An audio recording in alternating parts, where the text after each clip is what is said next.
इस वीडियो में हम पढ़ेंगे अपना अगला बायोमैक्रोमोलेक्यूल जो है प्रोटीन्स।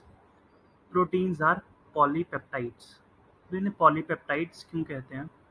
क्योंकि जो अपना प्रोटीन होता है वो बहुत सारे अमीनो एसिड्स की चेन से जुड़ के बना होता है। जैसे कि एक अमीनो एसिड हुआ, उसके साथ एक और जुड़ गया, फिर एक और जुड़ गया, फिर और एक और जुड़ गया। तो इन दोनों के बीच में जो बॉन्ड होता है उसको हम पेप्टाइड बॉन्ड कहते हैं।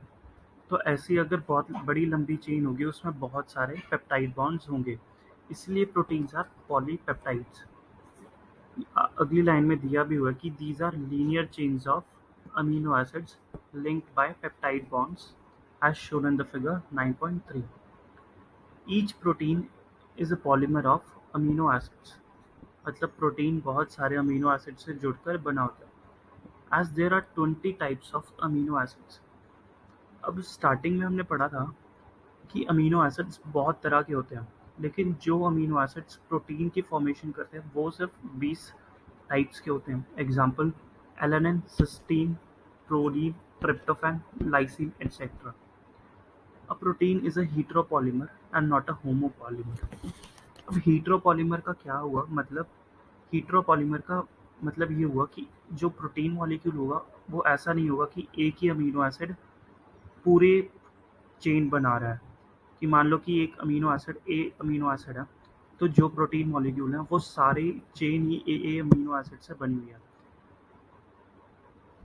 और अपना प्रोटीन है जो हीट्रोपॉलीमर है। मान लो कि पहला अमीनो एसिड ए है, दूसरा बी है, तीसरा सी है और फोर्थ अमीनो एसिड फिर से ए अमीनो एसिड है कोई।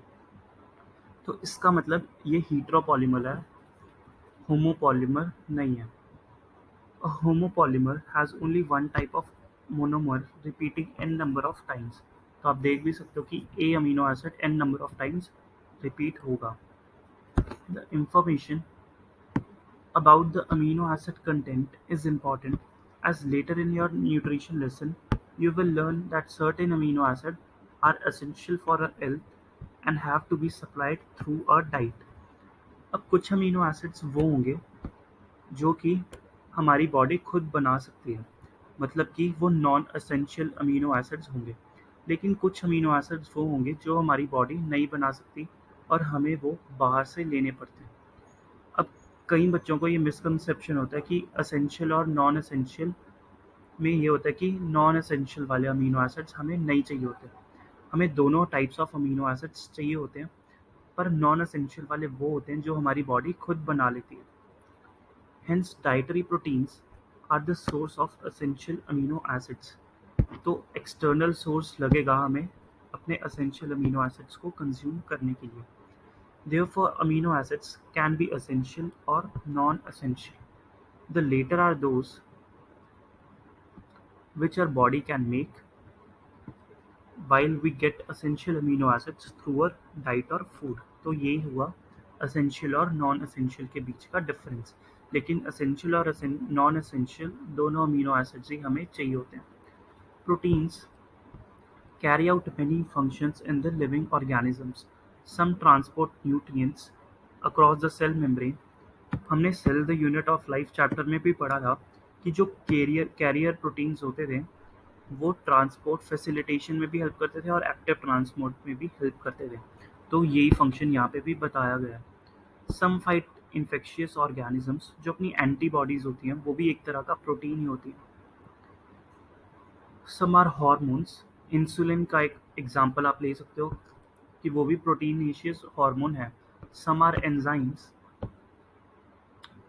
कोलेजन, अब ये डेटा इंपॉर्टेंट है। Collagen is the most abundant protein पर in animal world. Animal world में अपना कोलेजन प्रोटीन मैक्सिमम होगा, लेकिन जो अपना रुबिस्को है जो कि राइबोलोज बिसफॉस्फेट कार्बोक्सिलेज ऑक्सीजनेस है, वो अपना protein in the whole biosphere, मतलब सारे बायोस्फीयर में रुबिस्को अबंडेंट है, लेकिन एनिमल वर्ल्ड में कोलेजन अबंडेंट है।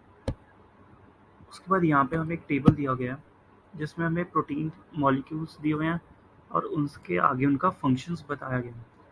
अब आगे हमें दिया हुआ है कोलेजन, जो कि एक इंटरसेल्यूलर है। तो वो इंट्रा भी लिख सकते हैं स्टेटमेंट को बदलने के लिए, पर हमें याद रखना ये इंटरसेल्यूलर है। मतलब कि दो सेल्स के बीच का सब्सटेंस है कोलेजन। उसके बाद ट्रिप्सिन, ट्रिप्सिन अपना एंजाइम है। इंसुलिन, जो अपना इंसुलिन है वो एक हार्मोन है। हमने पढ़ा भी था कि ये हार्मोन्स में भी प्रोटीन्स होते हैं, मतलब हार्मोन्स भी अपने प्रोटीन्स के बने हो सकते हैं। जो अपनी एंटीबॉडीज़ है वो अपने को फाइट करने में हेल्प करती है इन्फेक्शियस एजेंट से। रिसेप्टर्स भी होते हैं सेंसरी रिसेप्शन के लिए, स्मेल, टेस्ट, हार्मोन्स एटसेट्रा। अब ये वाला इंपॉर्टेंट है, GLUT4। It enables glucose transport into cells. तो ये ग्लूकोज का ट्रांसपोर्ट कर सकता है सेल के अंदर। तो ये टेबल इंपॉर्टेंट है और इस पे क्वेश्चंस बहुत बार आए भी हुए हैं। So this was all about our proteins. अगले वीडियो में हम शुरू करेंगे पॉलीसेकेराइड्स के बारे में।